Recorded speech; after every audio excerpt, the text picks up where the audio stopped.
وَيُبَشِّرُ الْمُؤْمِنِينَ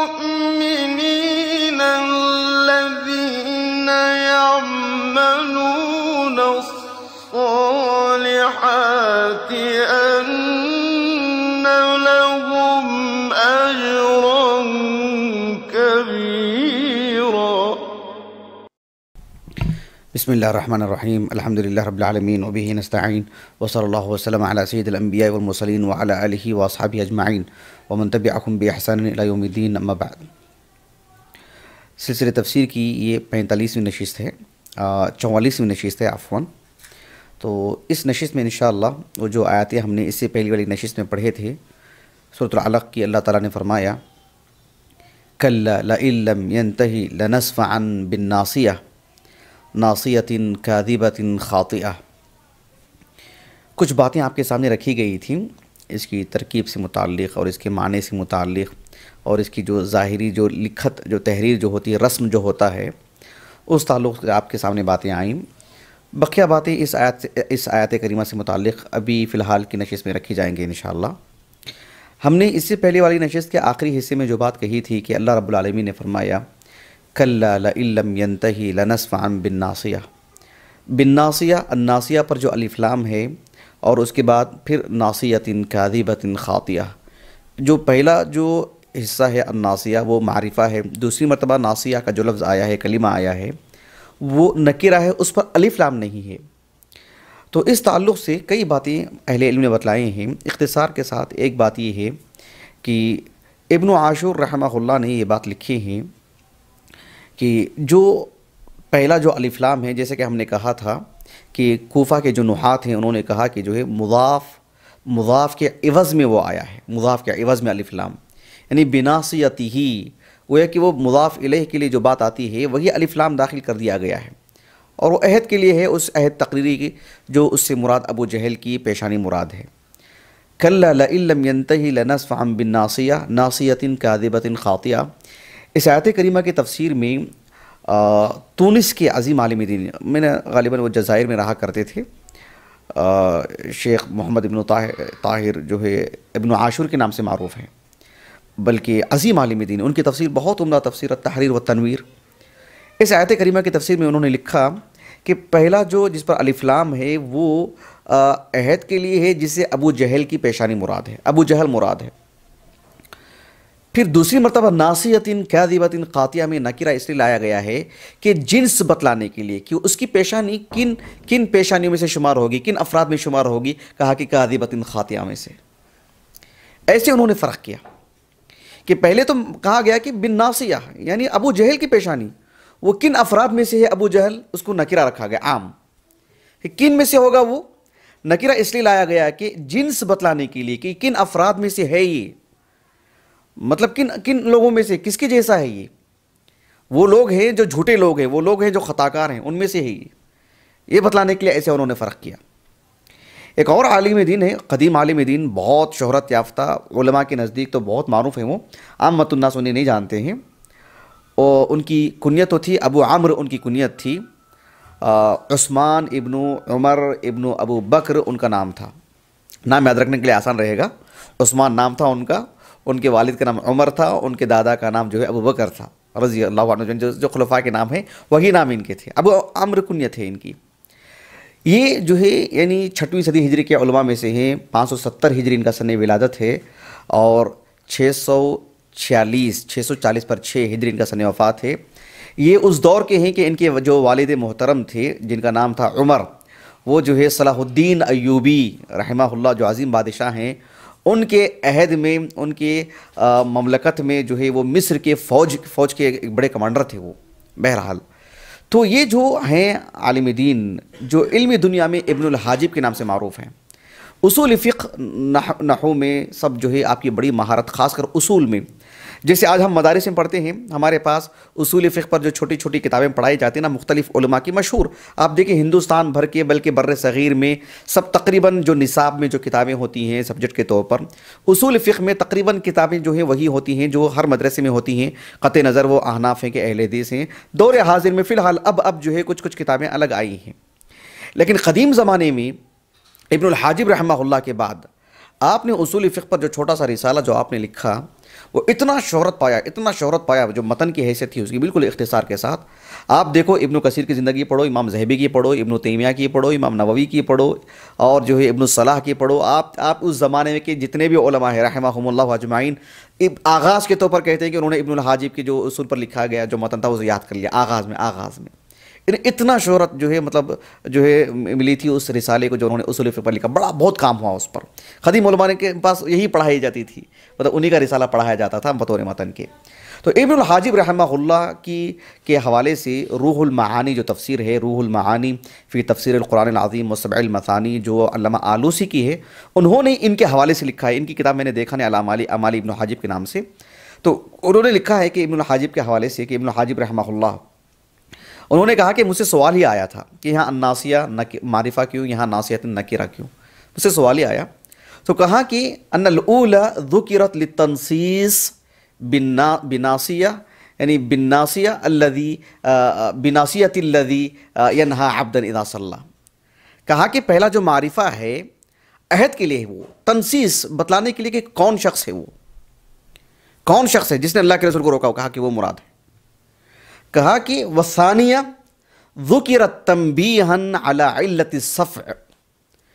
دوسرے اس میں ناسیۃ النکرہ اس لیے ہے کہ اس میں یہ علت بتلانے کے لیے، آگاہ کرنے کے لیے کہ کون سا مرض تھا اس کے اندر، کون سے گناہ تھے اس کے اندر.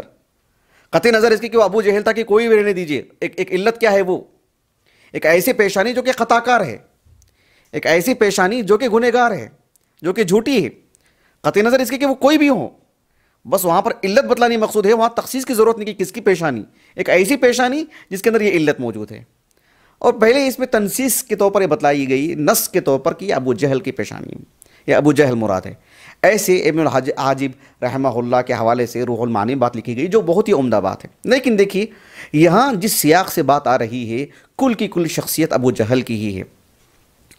یہ اتنا بدترین انسان ہے کہ وہ جو ہے اللہ سبحانہ و تعالیٰ نے کہا کلا لئن لم ينتہی لنصفعا بالناصیہ ناصیۃ کاذبۃ خاطیہ.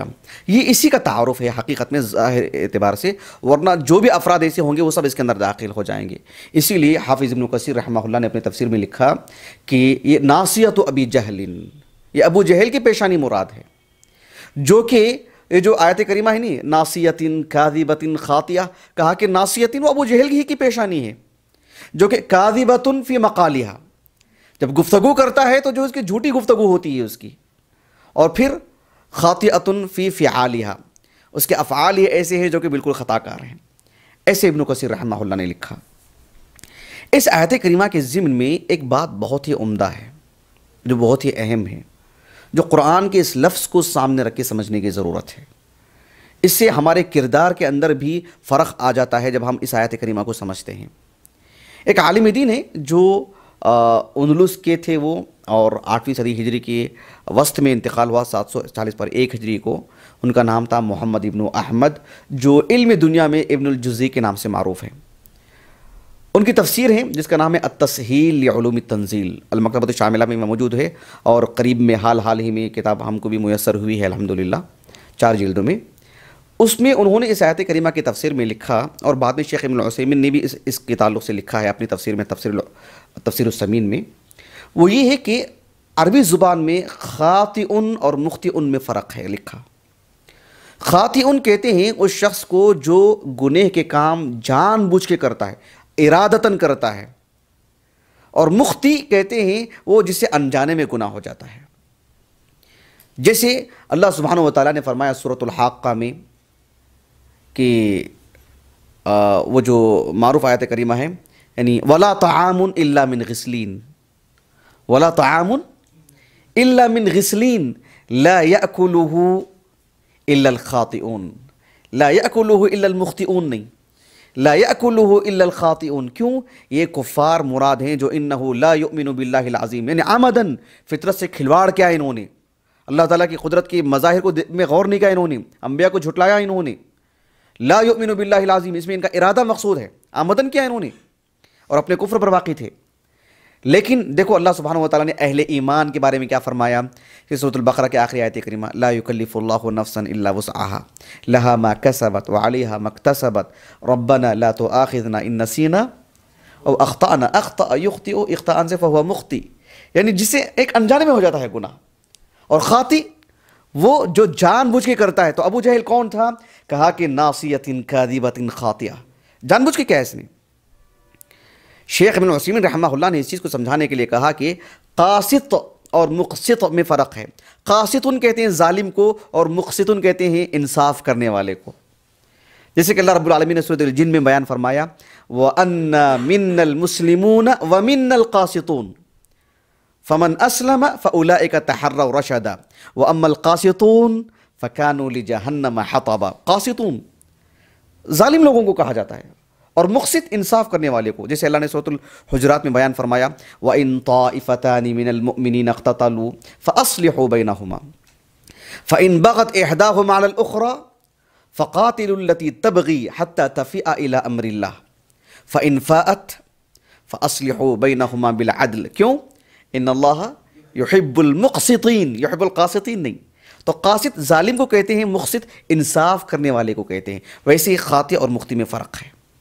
تو یہاں یہ بھی جو چیز ہے جس سے ابو جہل کا کردار بتلایا جا رہا ہے، اللہ تعالیٰ خاطئ بننے سے بچائے۔ مخطئ ہے، اللہ تعالیٰ ہماری حفاظت فرمائے، اللہ ہمارے گناہوں کو معاف فرمائے۔ تو بہرحال یہ ایک فرق رہا ہے۔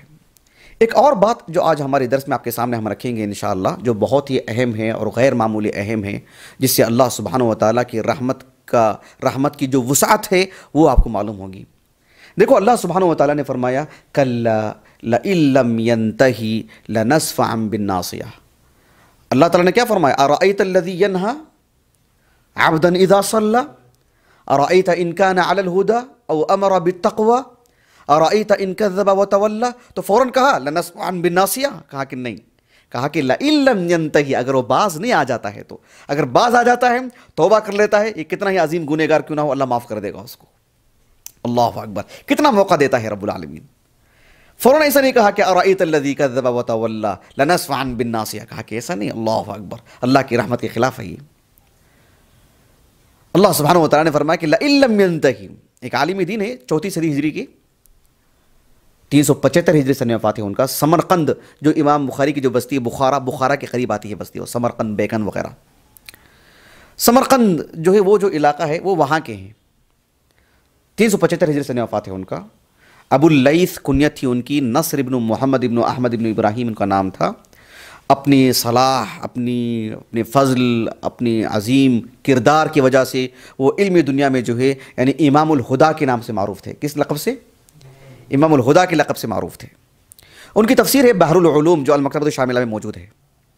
اس آیت کریمہ کی تفسیر میں انہوں نے معنی کیا لکھا ہے معلوم ہے؟ کہا کہ کلا لئن لم ینتہی، اس کا معنی انہوں نے لکھا کہ حقاً، کلا کے معنی لکھا کہ حقاً، لئن لم ینتہی یعنی لئن لم ینتنع ابو جہل عن ایذاء النبی صلی اللہ علیہ وسلم ولم یتب ولم یسلم قبل الموت تو پھر لنسفعا بالناصیہ۔ اللہ اکبر، اگر ابو جہل جو اتنا گنہگار ہے، اتنا بدبخت ہے، یا ابو جہل جیسا کوئی بھی انسان اگر وہ اپنے اس برے کام سے باز نہیں آتا ہے، لئن لم ينتنع ابو جہل عن ایذاء النبی صلی اللہ علیہ وسلم، اللہ کے رسول کو اذیت پہنچانے سے اگر وہ اپنے آپ کو نہیں روک لیتا ہے، اور پھر ولم یتب، توبہ بھی نہیں کر لیتا ہے، ولم یسلم قبل الموت، اللہ کے رسول نے جب نبوت کا اعلان کیا تب سے لے کر کے 13 بلکہ 15 سال تک زندہ تھا، وہ بدر میں مارا گیا نا، 15 سال تک زندہ تھا، کہا کہ ولم یسلم قبل الموت تب لنسفعا بالناصیہ، اور ایسی ہوا تو اسی وجہ سے لنسفعا بالناصیہ۔ بات واضح ہو گیا آپ کو؟ آپ اندازہ لگائیے اللہ کی رحمت کے سلسلے میں سورۃ المائدہ میں اللہ تعالیٰ نے کہا لقد کفر الذین قالوا ان اللہ ثالث ثلاثہ۔ جانتے ہیں یہ بہت عظیم گناہ ہے، اللہ کے لیے ابنیت کے ثابت کرنا، اللہ کے لیے بیٹا بولنا کسی کو، یہ شتم کے معنی میں، سب کے معنی میں اللہ کو گالی دینے کے برابر ہے، اور سب سے زیادہ اذیت کی بات آتی ہے۔ صحیح بخاری کی روایت ہے، یعنی حدیث قدسی سے معروف حدیث صحیح ہے ان کی۔ اللہ تعالیٰ نے فرمایا لقد کفر الذین قالوا ان اللہ ثالث ثلاثہ، اللہ نے کہا وما من الہ الا الہ واحد، ہاں وَإِن لم ينتہوا لَيَمَسَّنَّ الَّذِينَ كَفَرُوا مِنْ عَذَابٍ أَلِيمٍ، لَيَمَسَّنَّ الَّذِينَ كَفَرُوا مِنْ عَذَابٍ أَلِيمٍ کب وَإِن لَّمْ يَنْتَهُوا، اگر باز آ جاتے ہیں تو نہیں، اتنا عظیم گناہ ہے، اللہ کو سب سے زیادہ اذیت پہنچائی آپ نے، آپ نے گالی دی، آپ نے بہت برا کیا، لیکن باز آ جاتے ہیں تو تمہارے لیے معافی ہے۔ اللہ اکبر۔ اسی لیے حافظ ابن کثیر رحمہ اللہ نے سورۃ البروج کی تفسیر کرتے ہوئے اس آیت کریمہ کی تفسیر میں حسن بصری رحمہ اللہ کا قول نقل کیا ہے۔ کس آیت کریمہ کی تفسیر میں؟ اللہ تعالیٰ نے فرمایا ان الذین فتنوا المؤمنین والمؤمنات، جو لوگ مومن مردوں کو، مومن عورتوں کو اذیت پہنچاتے ہیں، انہیں فتنے میں ڈالتے ہیں، انہیں تکلیف دیتے ہیں، ان کے لیے کیا ہے؟ فَلَهُمْ عَذَابُ جَهَنَّمَ وَلَهُمْ عَذَابُ الْحَرِيقِ، ان کے لیے جہنم کا عذاب ہوگا اور جلانے والا عذاب ہوگا۔ کس بنیاد پر؟ جب تکلیف دیتے ہیں صرف اسی بنیاد پر نہیں، اسی بنیاد پر موت بھی آ جانا۔ اسی لیے اللہ تعالیٰ نے فرمایا ان الذین فتنوا المؤمنین والمؤمنات ثم لم يتوبوا، اگر وہ توبہ بھی نہیں کر لیتے ہیں تب فلہم عذاب جہنم ولہم عذاب الحریق، توبہ کر لیتے ہیں تو نہیں۔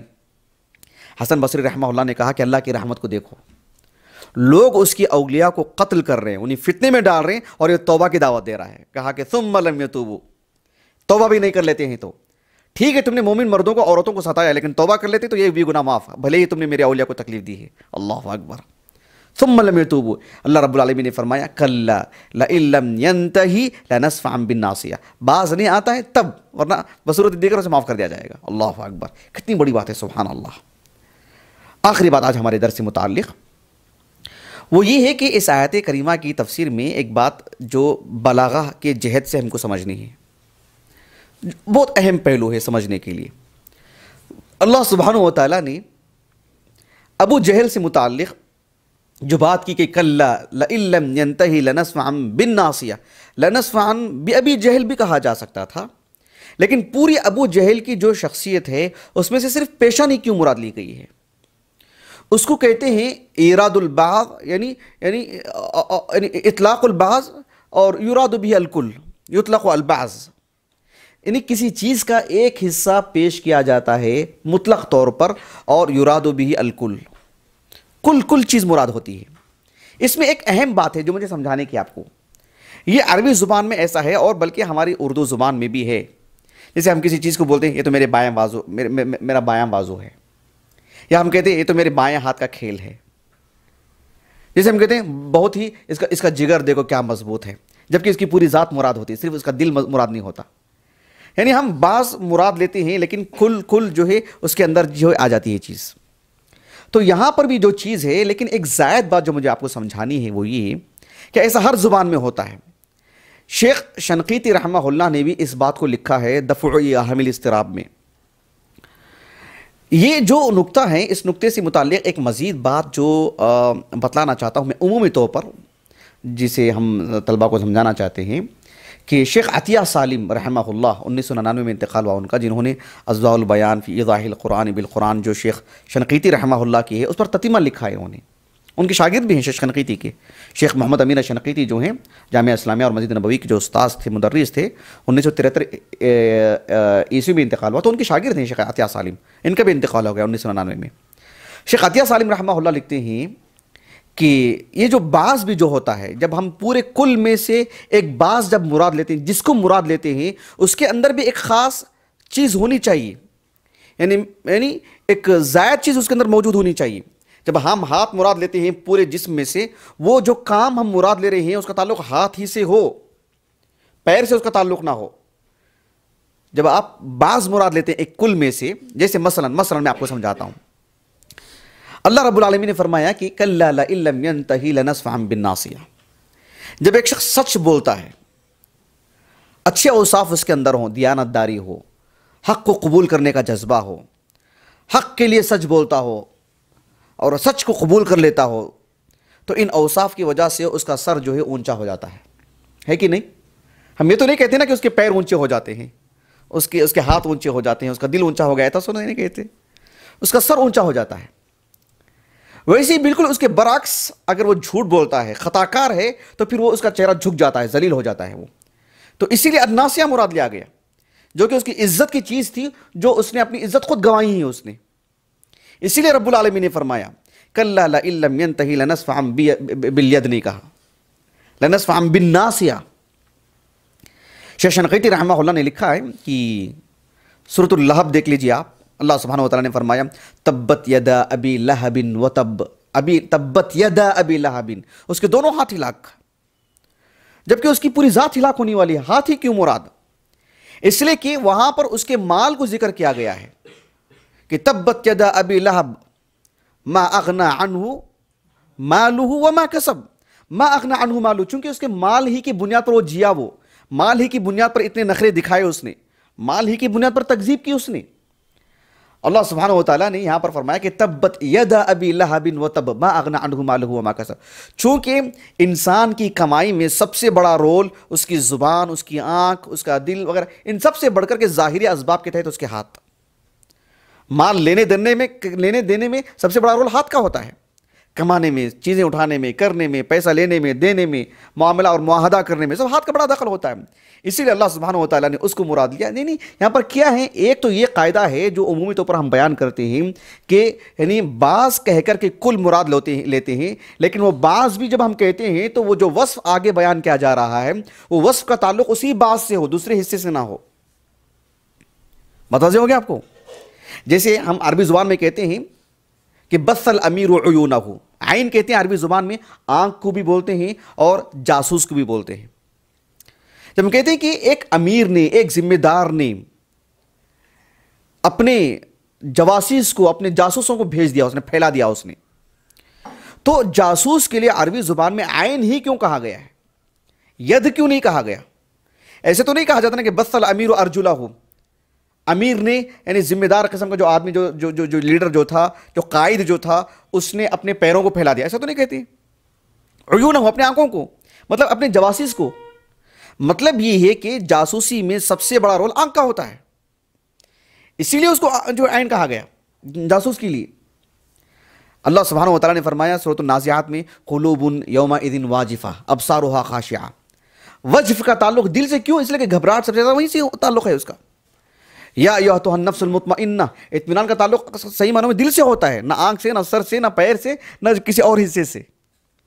اسی سورہ میں لے لیجئے، اللہ رب العالمین نے فرمایا کلا لا تطعہ واسجد، صلی نہیں کہا کہ واسجد، نماز کا ایک حصہ، کیونکہ وہ اخص صفات الصلاۃ، نماز کی سب سے عمدہ صفت ہوتی ہے وہ، آگے اس کا تفصیل آپ کے سامنے رکھیں گے انشاءاللہ۔ تو بالکل یہ چیز ہے جسے ہمیں ایک طرح سے سمجھنے کی ضرورت ہے۔ تو چونکہ ابو جہل نے اللہ سبحانہ وتعالیٰ کی شریعت کا انکار کیا، تو اللہ سبحانہ وتعالیٰ نے جو اسلام کی وجہ سے جو عزت مل سکتی تھی، اس نے اس کی وجہ سے اپنی عزت کھوئی۔ اسی لیے اللہ رب العالمین نے سورہ رحمان میں فرمایا یعرف المجرمون بسیماہم فیؤخذ بالنواصی والاقدام، یہ پورے کفار کے ساتھ ایسا ہی معاملہ ہوگا، یعنی یہ پکڑنا، ہاتھ پکڑ مطلب کھینچ کے لے کے جانا، کتنی بری بات ہے، کتنی ذلت کی بات ہے۔ اور اللہ سبحانہ وتعالیٰ نے جو فرمایا کلا لئن لم ینتہی لنصفعا بالناصیہ، الناصیہ الف لام کے ساتھ جو ہم نے کہا کہ ابو جہل مراد ہے، روح المعانی میں علامہ آلوسی رحمہ اللہ کہتے ہیں اس بات کی طرف گویا کہ اہل ایمان کو خوشخبری دی جا رہی ہے کہ کل کے دن یہ چند انتظاری کر لیجئے، یہ مکمل طور پر تمہارے خوابوں میں آنے والا ہے۔ لنصفعا بالناصیہ، یعنی جب سر کے بال پکڑ لیتے ہیں اور ذلیل کر کے کھینچ کے لے کے جاتے ہیں، کہا کہ وہ ویسے ہی تمہارے قابو میں آنے والا ہے، اور ایسے ہی ہوا، وہ بالکل کھینچ کے لایا گیا، وہ بدر کے میدان میں جب بالکل مارا گیا وہ۔ بہرحال میں یعنی اپنی بات کو ختم کرتا ہوں، انشاءاللہ آنے والے درس میں ہم اس کے بعد کی جو آیاتیں ہیں فلیدع نادیہ سندع الزبانیہ، اس کا پس منظر اور اس سے متعلق جو باتیں ہیں وہ آپ کے سامنے رکھی جائیں گے انشاءاللہ۔ اللہ تعالیٰ سے دعا ہے کہ اللہ تعالیٰ ہمیں قرآن مجید کو اس کے ہر طرح کے پہلو سے سمجھ کر کے پڑھنے اور ہمارے ایمان کو تازہ کرنے کی سعادت نصیب فرمائے۔